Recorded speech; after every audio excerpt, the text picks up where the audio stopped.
Well, the use of medicinal cannabis in some circumstances is now legal, but selling it is not. It leaves the parents of desperately sick kids in an impossible situation. Having another seizure. You're all right, darling. You're all right. Quick, oxygen now. Throughout her young life, disabled 8-year-old Caitlin has suffered terrible epileptic seizures like this one. Stay with us, Caitlin. Oh, it's just going blue. It's life or death every time she has a seizure. Her mum says pharmaceutical medications haven't worked, but for the past 2 years, she's given her a product that does. I give my daughter 1 drop of cannabis oil.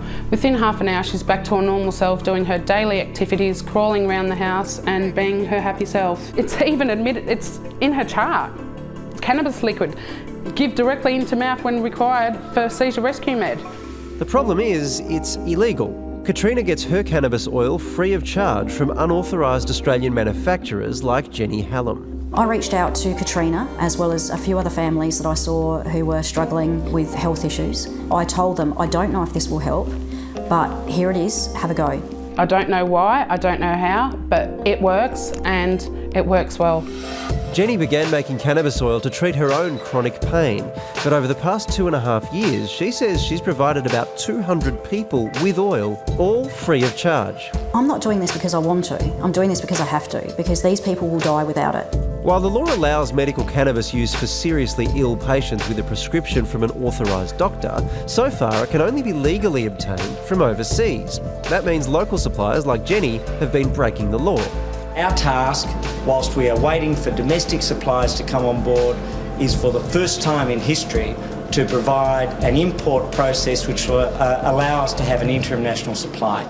But with the cost, delivery time and effectiveness of imported products unclear, Katrina wants an amnesty to use the free product she knows and trusts for her daughter. I've even said I'm more than happy to sign a waiver to say I take full responsibility of my daughter's life whilst being on cannabis medicine. She's even met with the Federal Health Minister. I showed him 2 seizure videos on my phone of my daughter and he said, I reassure you something will get done, and as he said that, he had tears rolling down his face.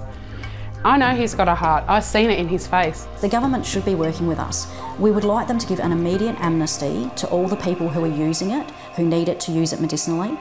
But earlier this year, police raided Jenny's South Australia home, and she now faces up to 10 years in prison for possession, supply and manufacture of cannabis oil. I've been given the choice of either going to jail or watching people die, watching children die. That's the choice they've given me.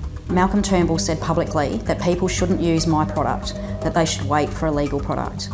But if Caitlin was to wait for a legal product, she would be dead. Twice now I have pushed the doctors out the way just to get to my daughter to give her cannabis oil so she didn't have to be put on life support. Look, you can see for yourself. She's got a smirk on her face as soon as I've done it.